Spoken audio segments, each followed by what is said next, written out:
வணக்கம். நாம் பார்க்க இருக்கிற உபனிஷத்தினுடைய பெயர் கட்டோபனிஷத். இந்த உபனிஷத் எனக்கு அறிமுகமானது மரணத்தை பற்றிய ஒரு ஆர்வமான தேடுதலினால். மரணம் எல்லோருக்குமே ஒரு இரகசியமான வியப்பை உள்ளே வைத்திருக்கக்கூடிய விஷயமாக இருக்கிறது. அந்த மரணம் எவ்வாறு நேரும், எப்பொழுது நேரும், மரணத்திற்கு பிறகு என்ன இருக்கிறது, ஒவ்வொருவருக்கும் ஏன் ஒவ்வொரு வகையான மரண அனுபவம், இந்த மாதிரியான கேள்விகள்லாம் பொதுவாக எல்லாரையுமே ஒரு வியப்புலேயும் ஆச்சரியத்துலேயும் பயத்துலேயும் வைத்திருக்கும்னு நான் நினைக்கிறேன். அதே மாதிரியான ஒரு உணர்வு எனக்கும் இருந்தது. அப்போது இந்த உபனிஷத் இந்த மாதிரியான விஷயங்களுக்கு பதில்களை சொல்கிறது, விளக்கங்களை கொடுக்கறதுன்னு தெரிஞ்சதும் இதை பற்றி தேட படிக்க ஆரம்பித்தேன். இந்த கதையில் என்னை ஈர்த்தது எந்த விஷயம் இதை பற்றி தேடும் பொழுது அப்படின்னா, நச்சிகேதன் ஒரு பையன் அப்பா கிட்ட கோச்சிக்கிட்டு யமலோகம் போகிறான், யமதர்மனை சந்திக்கிறான். யமதர்மன்கிட்ட மரணத்தை பற்றிய விளக்கங்களை, ரகசியங்களை கேட்டு பெறான். அப்படிங்கிற அந்த ஒன் லைன் தான் என்னை ஈர்த்தது. பொதுவாகவே இந்த கதை சொல்லும் பாணியில் முதல்லையே ஒரு சின்ன கதை களத்தை போட்டுருவாங்க. அந்த கதைக்களம் நமக்கு ரொம்ப நெருக்கமானதாக, பிடித்தமானதாக இருக்கும். ஸோ அதை களமாக வச்சுக்கிட்டு நிறைய கேள்விகள், மனித குலத்தை பற்றிய நிறைய விளக்கங்கள் தொடர்ந்து கிடைத்து கொண்டே இருக்கும். மனிதன் பிறப்பு என்ன, மனிதனுடைய தன்மை என்ன, இந்த படைப்பினுடைய ரகசியம் என்ன, இதில் மனிதனின் பங்கு என்ன, மனிதன் அடுத்து என்ன ஆகிறான் இந்த உடலை விட்டதும், இது மாதிரியான நிறைய சாதாரண அறிவிற்கு புலப்படாத மகான்களுடைய உயர்ந்த உணர்வு நிலையில் அவங்க பெற்ற அறிவிற்கு மட்டுமே சாத்தியமாக காணக்கூடியதாக இருக்கிற விஷயங்களை பற்றிய ஒரு குறிப்பை இந்த உபனிஷத்து நெடுகளையும் காணலாம். எல்லா உபனிஷத்துகளும் கிட்டத்தட்ட இந்த வகையை சார்ந்தவை தான். அப்படி தான் கத்தோபனிஷத்தும் இருக்கிறது.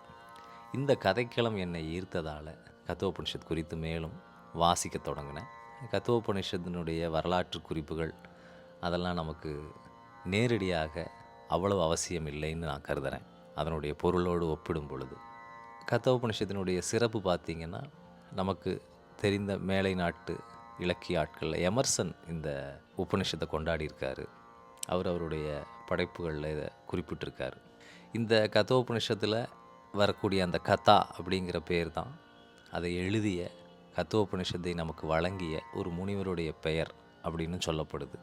இல்லை, கத்தோபனிஷத்துனா அது ஒரு வகையான சோகம், துயர் சூழ்ந்த ஒரு சூழல் அப்படின்னு சொல்லப்படுது. இதெல்லாம் கடந்து இந்த கட்டோபனிஷத் என்ன நமக்கு தரப்போகுது அப்படிங்கிறத தொடர்ந்து கேளுங்க, தொடர்ந்து நாமளும் பார்ப்போம். எல்லா உபனிஷத்துகள் போலையும் கத்தோபனிஷத் ஒரு தியான ஸ்லோகத்தோடு, ஒரு வேண்டுதல் ஸ்லோகத்தோடு தொடங்குகிறது. அந்த ஸ்லோகத்தினுடைய பொருள் என்ன அப்படின்னா, பிரம்மமே எங்கள் இருவரையும் காப்பாயாக. நாங்கள் இருவரும் இணைந்திருந்து ஆன்மீகத்தை, உயர் ஞானத்தை பெறுவதற்குண்டான மன அமைப்பை எங்களுக்குள் விதைத்திருப்போமாக.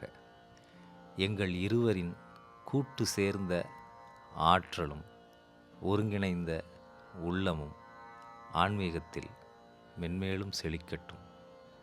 எங்களை இந்த பெரும் ஞானத்தால் ஒளிரச் செய்வாயாக. நாங்கள் இருவரும் ஒருவரின் மீது ஒருவர் பொறாமை கொள்ளாதிருப்போமாக. இதுதாங்க இந்த வேண்டுதல். இந்த உபனிஷத்தினுடைய முதல் ஸ்லோகம் இவ்வாறான வேண்டுதலாக இருக்கிறது. ரொம்ப ஆச்சரியமான ஒரு வேண்டுதலாக இதை நான் பார்க்குறேன்.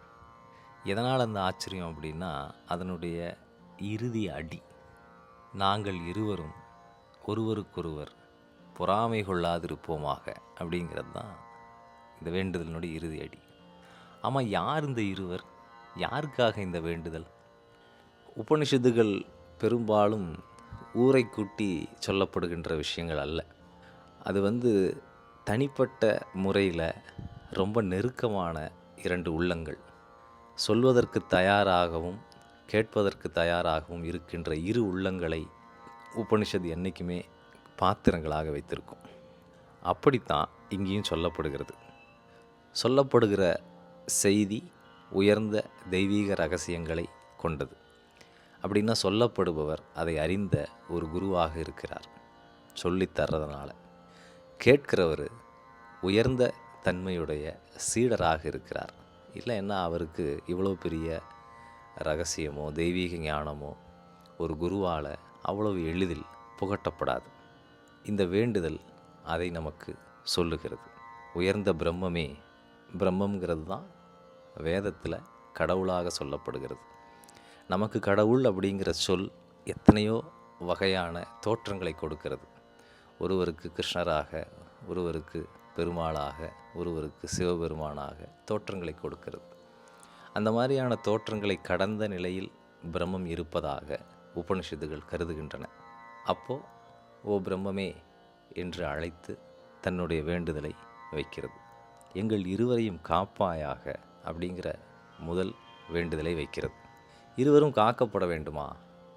எதனால் இருந்தெல்லாம் காக்கப்படணும் அப்படிங்கிறது ஒரு பெரிய அளவில் நாம் புரிந்து கொள்ளப்பட வேண்டியது. ஒரு குரு காக்கப்பட வேண்டியவரா? ஒரு சீடன் காக்கப்பட வேண்டியவனா? மிக நிச்சயமாக. எத்தனையோ கோடி பேர் பிறக்கிறார்கள், எத்தனையோ வகைகளில் அவர்கள் எல்லோரும் வாழ்கிறார்கள். ஆனால் ஏதோ ஒரு வித்து காலம் காலமாக ஆன்மீக நாட்டத்தில் இருந்து ஆன்மீக உயர்வை படிப்படியாக அடைந்து இந்த பிரபஞ்ச தோற்றத்தின் மையத்தை தனக்குள்ளே கண்டு தன்னில் நிலை பெற்றிருந்து அந்த நிலையின் மூலமாக இந்த உயிருக்கு நேர்கின்ற சங்கடங்களை துடைத்து அந்த மார்க்கத்தை பிறருக்கு வழிகாட்ட தனக்குள்ளே பண்பட்டு மேலெழுந்து நிற்கிறதுங்கிறது அவ்வளவு எளிதானதல்ல. கிருஷ்ணர் கூறுவது போல கோடியில் ஒருவரே என்னை வந்து அடைகிறார் அப்படின்னு சொல்கிறார். அப்படி அடையிற ஒருத்தர் திரும்பி நின்று அடுத்து வர்றவங்களுக்கு வழிகாட்டணும் இல்லைங்களா? ஒரு தாக்கத்தை ஏற்படுத்துவராக, ஒரு ஊக்கத்தை கொடுப்பவராக இருக்க வேண்டும் அல்லவா? அப்படி ஒரு கோடியிலும் ஒன்றாக அரிதான ஒரு படைப்பாக குருவானவர் இருக்கிறார். அந்த கோடியில் ஒரு முத்தை காக்க வேண்டும் அல்லவா? அது காக்கப்பட வேண்டும் அல்லவா? அதனுடைய முக்கியத்துவத்தை இந்த ஒரு அடி, ஒரு வேண்டுதல் நமக்கு சொல்கிறது. காக்கப்பட வேண்டியவர் இங்கு குரு மட்டும்தானா? குரு யாரை நோக்கி இதனை எல்லாம் பேசுகிறாரோ, யார் இதையெல்லாம் கேட்கின்ற ஹிருதயத்தோடும் செவியோடும் அமர்ந்திருக்கிறாரோ அவரும் குருவுக்கு நிகராக காக்கப்பட வேண்டியவர் தான். ஏன்னா ஏதோ ஒரு சமயத்தில் அவர் குருவாக மாறி மீண்டும் இந்த உலகிற்கு வழிகாட்ட வாய்ப்புள்ளது. சீடனும் காக்கப்பட வேண்டும். குரு காக்கப்பட வேண்டியது புற உலகின் அரசியல்களால், புற உலகின் அவலங்களால், புற உலகில் குருவின் மேன்மையை அறிந்து கொள்ளாத பல்வேறு கயவர்களாலும் கயமைகளாலும், இந்த உலகின் பெரும் கொடுமைகளான பசி, வறுமை, இது போன்ற பல சிக்கல்களிலிருந்தும் குருவானவர் காக்கப்பட வேண்டும். அதே போல சீடனும் இந்த உலக மயக்கங்களாலும், தேவையற்ற போட்டி பொறாமை விவகாரங்களாலும், ஆன்ம நாட்டத்திலிருந்து தன் மனதை விளக்கச் செய்யும் உலக உணர்ச்சி கொந்தளிப்புகளாலும் இந்த சீடனானவனும் காக்கப்பட வேண்டும். இவ்வாறு குருவும் சீடனும் காக்கப்பட வேண்டிய அவசியத்தை முதல் வேண்டுதலிலேயே இந்த கதோபனிஷத்தின் குருவானவர் நமக்கு உணர்த்துகிறார். இருவரும் ஒன்றிணைந்து ஆன்மீகத்திற்குரிய மன அமைப்பை, தேடலை, உள்ள தாகத்தை விதைப்போமாக. ஒருவருக்கு ஒருவரும், நம்மிலிருந்து பிறருக்கும், நமக்குள்ளேயும் இதனை விதைப்போமாக என்பது இரண்டாவது வேண்டுதலாக உள்ளது. இந்த அடியும் ரொம்ப முக்கியம்.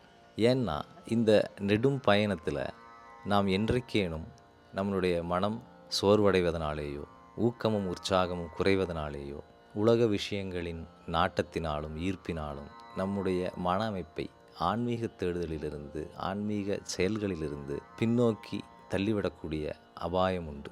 என்றைக்கும் இது உண்டு. அந்த சூழ்நிலையில் சீடனானவன் குருவினை பார்த்து தன்னுடைய சிறு சிறு பிழைகளை எண்ணி அதனை புறந்தள்ளி குருவின் மீது, அவர் வழிகாட்டுகின்ற ஆன்மீக பாதையின் மீது நாட்டத்தை ஏற்படுத்துமாறு தன்னை காத்து கொள்ள வேண்டும். அதற்கு குரு உதவ வேண்டும். குரு தான் அடைந்து விட்டதிலிருந்து அப்படியே லயித்திருக்காமல் சீடனை காணுற்ற பொழுதெல்லாம், அடடா அல்லல்களால் துன்புறும் இத்தனை மனிதர்கள் இருக்க நான் எப்படி மௌனமாகவே இருப்பது என்றெண்ணி அந்த அல்லல்களை களைய அவருடைய மனதையும் அவருடைய வாக்கினையும் திறந்து உபதேசங்களை கொடுத்தருள வேண்டும். இந்த ஒருங்கிணைந்த முயற்சியால் மட்டுமே ஆன்மீக ரதமானது அடியடியாக நகர்த்தப்படுகிறது. இது 2வது வேண்டுதலாக இருக்கிறது. 3வது, நம் இருவருடைய ஒருங்கிணைந்த ஆற்றல் உயர்ந்த செயல்பாட்டிற்கு செல்லட்டுமாக என்பது வேண்டுதலாக இருக்கிறது. குருவும் சீடனும் சேர்ந்து தத்தமது ஆற்றல்களை எதற்கு பயன்படுத்துகிறார்கள்? உலக விஷயங்களுக்கு பயன்படுத்துவதா, அல்லது தாங்கள் இருவரும் சந்தித்து கொண்டதன் நோக்கத்தை, அது ஆன்மீக நோக்கமாக இருக்கிற பட்சத்தில் அந்த நோக்கத்திற்காக இருவரது ஆற்றல்களும் சேர்ந்து செயல்பட வேண்டுமா என்பதுதான் கேள்வியாகிறது. பெரும்பாலான நேரங்களில் உலக விஷயங்களாலும் கீழான உணர்ச்சி மயக்கங்களாலும் குருவும் சீடனும் இணைந்து அவர்கள் சந்தித்ததன் மூல நோக்கத்திலிருந்து பிறண்டு விடுவதை நம்மால் கவனிக்க முடிகிறது. அந்த ஒரு சூழல் நிலவாமல் இருக்கட்டும் என்று அடுத்த வேண்டுதல் வைக்கப்படுகிறது. அப்படி வலுவாமல் இருக்க, பிரம்மமே உன்னுடைய ஒளிபொருந்திய ஞானத்தை எங்களுள் விதைப்பாயாக என்று கோரப்படுகிறது. ஒளிபொருந்திய ஞானம்தான் மனதின் தாழ் உணர்வு நிலைகளிலிருந்து, மனதின் இருட்டான பக்கங்களிலிருந்து நமக்கு விடுதலை அளிக்கிறது. கண்கூசச் செய்யும் அந்த பிரகாசமான ஞானம் இந்த சிறிய துணுக்குகளான நம்முடைய இருட்டு பக்கங்களை நமக்கு தெரியாமல் ஆக்கிவிடுகிறது. அதனையும் அவர் வேண்டுகிறார். அடுத்ததாக, நிறைவாக, நாங்கள் இருவரும் ஒருவரின் மீது ஒருவர் பொறாமை கொள்ளாதிருப்போமாக என்று வேண்டுகிறார். குருவுக்கு பொறாமை வருமா? உண்மையான குருவிற்கு வராது. சீடனுக்கு வருமா? நிறைய வரும். சீடனுக்கு நேர்கின்ற தடங்கல்கள், சங்கடங்கள் மிக ஏராளம்.